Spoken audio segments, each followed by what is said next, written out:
So what happened to you? You were just getting out of bed, and or last night rather, you more or less hurt yourself. I don't know what the fuck happened. I swear I was making a phone call. I finished the phone call. I went to get up and fucking fell straight down. Boom. Just I couldn't even stand up. It was fucked. And I mean, I could not stand up. And this morning, and it was weird because then I laid back down in bed and it didn't hurt anymore. So I was like, okay, well, maybe I just need to, lay flat and it'll, loosen up or whatever. Like it was like I was laying wrong or some shit. So I slept all night and then went to get up this morning and wasn't happening. Just could not get up. So, I don't know. I mean, I read everything I could online and I guess it's sciatica, because where it hurts running down my back and through my ass and down my leg is like the exact what sciatica is. Sure. So I'm assuming that's what it is. And basically the cure is time, heat, ice, and, some yoga shit. Right. So that's what I did today. So how are you feeling now as opposed to this morning? I can stand up now. I don't need the cane anymore. But I ain't gonna lie, the whole back, like if I had a tramp stamp, it feels like somebody punched me in the tramp stamp. Nice. It just fucking hurts all the way across, just laying there. I'm literally sitting here right now, and I got 2 fists made, and I'm jamming them into my back so that I can fucking sit up. Right. So it doesn't hurt as bad, but I'll make it through. All right. Well, we'll take extended breaks so you can, at least get up and stretch a little bit in between. Yep, I'm going to need that. Right. Well, I ventured out today. I had to mail off some CMS shirts. Okay. And I don't know why it is that things in public just get under my skin these days. I don't know if it's old age or whatever. But I got to tell this story real quick because it just irritated me, and it shouldn't irritate me because it's none of my business, but it's just like, what the fuck is wrong with people? Okay. So I went to the post office today because our good friend Ozzy Ace ordered some CMS shirts. Okay. So I was mailing those off today. And I'm standing there at the counter, and they had 3 counter spaces open, and there was a guy behind me, and he had this little box to mail. And it couldn't have been more than, I don't know, 10 by 10. It was just a small box. And he's just holding it, right? So I'm up at the counter, being that it's international shipping and everything, I have to fill out this customs form and stuff, which I already had filled out before I got to the counter, right? So she's weighing the package and getting the rate and pointing out the stamp and everything, and, I'm ready to pay her. This guy's got this little box, and the girl, I guess it was going to like Texas or something. So the girl puts it on the scale, and she gives him like 2 or 3 options as to, whether it's first class, second day air, or, how important it is. Sure. So he's like, well, no, what's the cheapest rate you got? She goes, well, I got 3 days, a 3-day, rate for, it was $375. $375. Okay. Don't you have anything cheaper than that? Jesus Christ, dude. What do you want her to do? Kick it down the street? And he goes, don't you have like media rate because it's a book? And she says, well, no, that's like the cheapest rate. Even if it was media rate, it's like $375.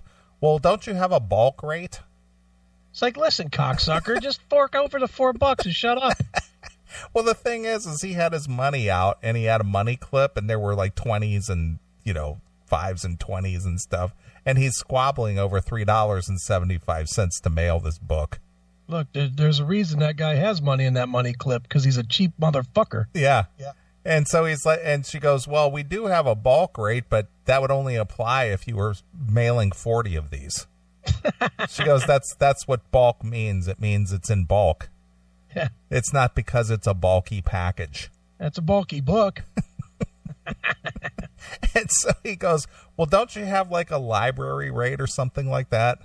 Jesus. I swear to God, that's what he said. And I almost just turned and said, Just ring it up. I'll give you a $5 bill just so I don't have to listen to this cocksucker. You should have done it. I mean, I was that close.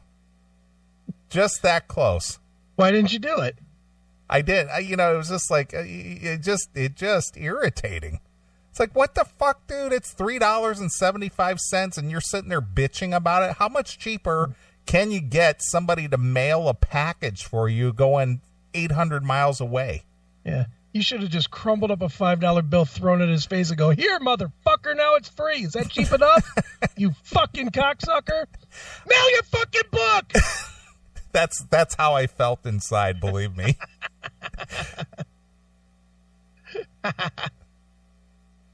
God, I hate people and I'm the same way, dude, in a store. You know where it drives me the most crazy? What's Not that? that I go to a lot of stores anymore, and thank you for ending my run in the grocery store, but the grocery store, when you get behind the fucking lady that pulls out the envelope full of fucking coupons. Oh, yeah, I know. And she's like, "Well, wait a minute.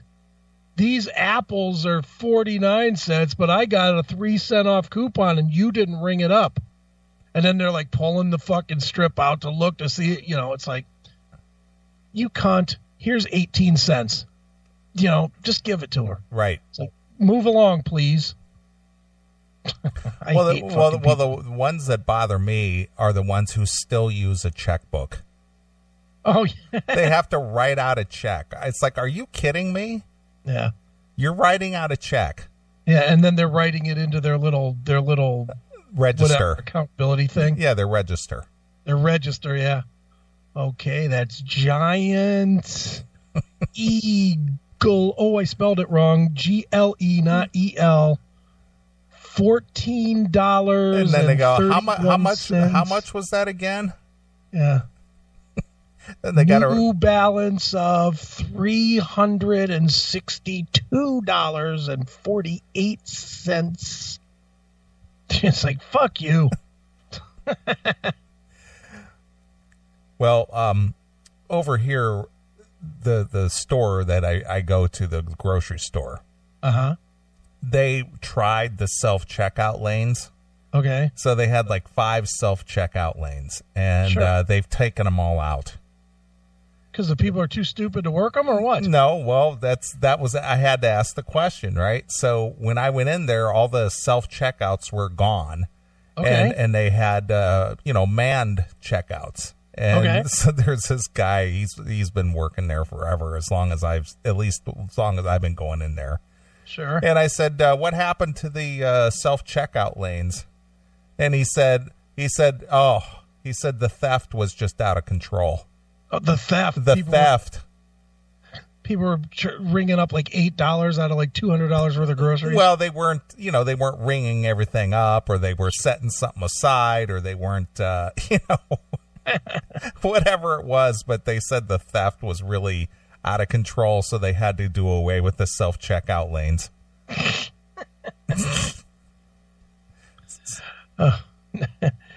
And that's why you live in a gated community. Exactly. So it's like I got to stay away from people. Now, I'll tell you another story that just really got under my skin. Okay. So I put my car in the body shop this weekend because I needed to get a little bit of rust taken care of on one of the fenders. So okay. I took it to the body shop yesterday, and I had to get a rental car, right? So Right. I've rented from Enterprise many times, and the Enterprise that I was renting from is literally 5 minutes from my office. Okay. Now, Enterprise, their catchphrase is the rental car company that picks you up. Sure. Okay. So I made a reservation online for a car the day before. Okay. Confirmation number, whole thing. Mm-hmm. So about 10 o'clock in the morning, I called them and I said, I need a pickup at 4:30. Okay. And the guy says, well, what address are we picking you up at? So I gave him the address. Okay. And he says, oh, we don't service that area. I said, well, what are you talking about? He says, well, we only service this area, and this area. I said, I'm right next door. I said, if I throw a rock out my window, it will hit the city line of, the next city over, sure. Literally, because I'm on the state line, right? Right. Mm-hmm. And he goes, well, we may not have enough people to run out to get you. Yeah, well, figure it out, cocksucker. Order an Uber. That's what I'm paying for. Well, he said, well, that's what he told me. He says, well, if you get an Uber, we'll take it off your bill. Gee, thanks. And I said, well, why can't you come and get me? Isn't that your big advertising policy? Well, it's kind of busy during that time of day, and I can't guarantee you that we got somebody to come out there for you. And I said, since when is this a problem? He goes, well, you're kind of far. I said, I'm 6 miles from you. Yeah, that's pretty far. Yeah. He goes, in the car rental business, 6 miles, that's plenty far. Sure. So he goes, well, isn't there any way you can make it here on your own? I said, well, if I could make it there on my own, I wouldn't need to rent a car. Can you make it there on your own? That's what he told me. Yeah, how about if I ride my bike over, you fucking cocksucker? Right. Through the war zone. Good idea.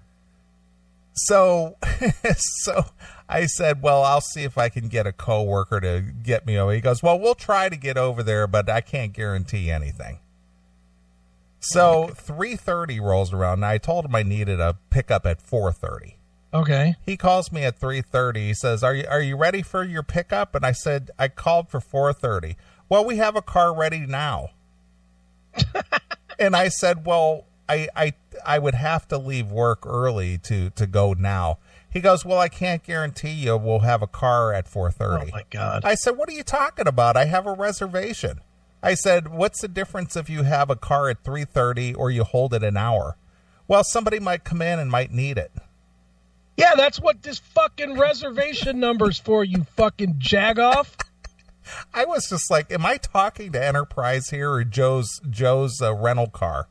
I hope you went off on this. I did. I said, what is the reason for this? I said, I have rented cars from Enterprise many, many times over the years. I said, I've never encountered anything like this. Well, sir, we can't guarantee. Right. So he says, well, we'll have a car ready for you at 4:30. And I said, yeah, you would better have a car ready for me at 4:30. I guess that's what this reservation is for. Yeah. He goes, we might rent it. No, you won't, dickhead. Right. So then he says, how are you paying for the car? He says, are you using a major credit card or a debit card? Yeah, Bitcoin, asshole. Yeah, well, I got rid of my credit cards years ago. I got rid of all of them. I pay cash or debit. And I said, it'll be a debit card. Well, you need to bring in your debit card. You need your driver's license. You need 2 current utility bills with your address on it. I mean, literally, he was giving me this whole list of shit that I needed to have, right? Right. Well, I'm getting my house refinanced. Right. And I just happen to have a couple current utility bills. Okay. So I printed it off and took it with me, right? Okay. I get over there and give it to him, and he says, well, the utility bill has to be 30 days or newer. This one expired on the 18th. Yesterday was the 19th. He says, do you have one more current than this? He says, there's not a more current one than that. He goes, can you log into your account on your cell phone and pull up your account? Are you fucking kidding? I'm not kidding you.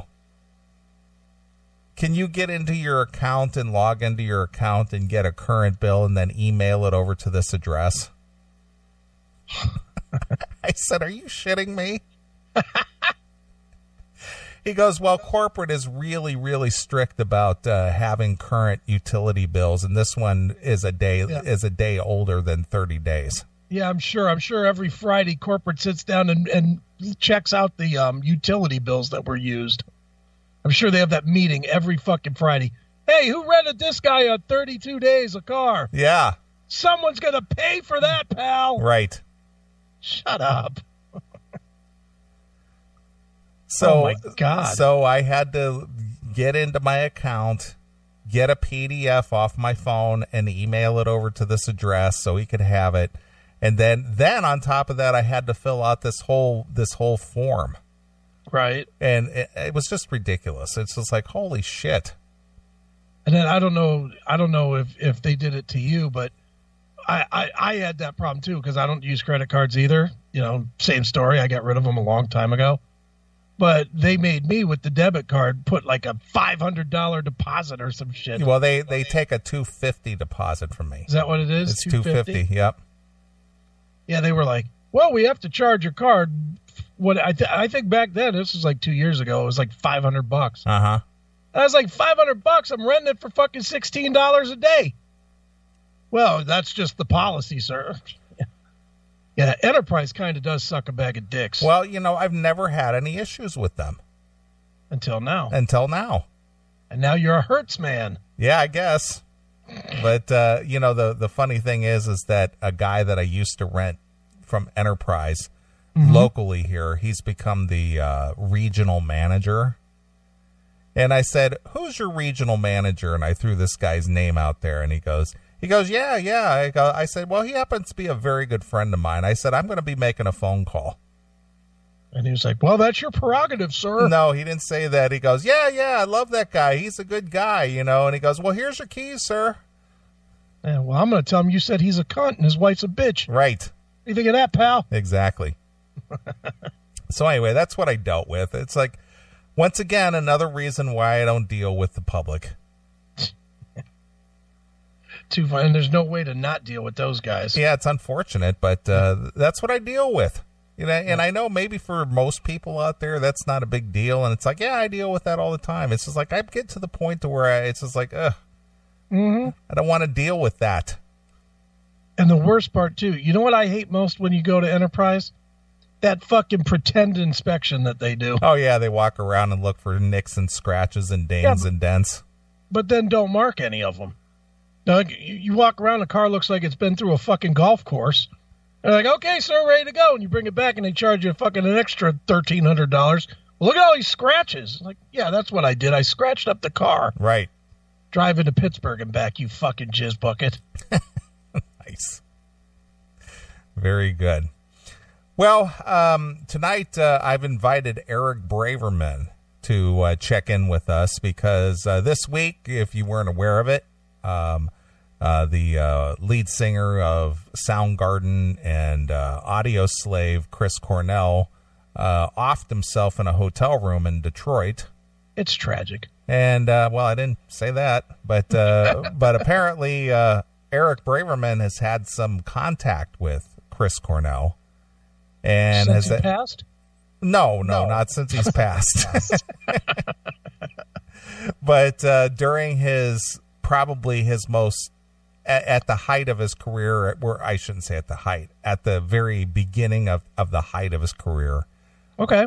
Eric actually had some, what do you want to call it? Kind of a minimal working relationship with Chris Cornell. Okay. So I invited him on, thought he might like to comment. Sure. Did you ever meet him, Cornell? Never have. I met him a few times.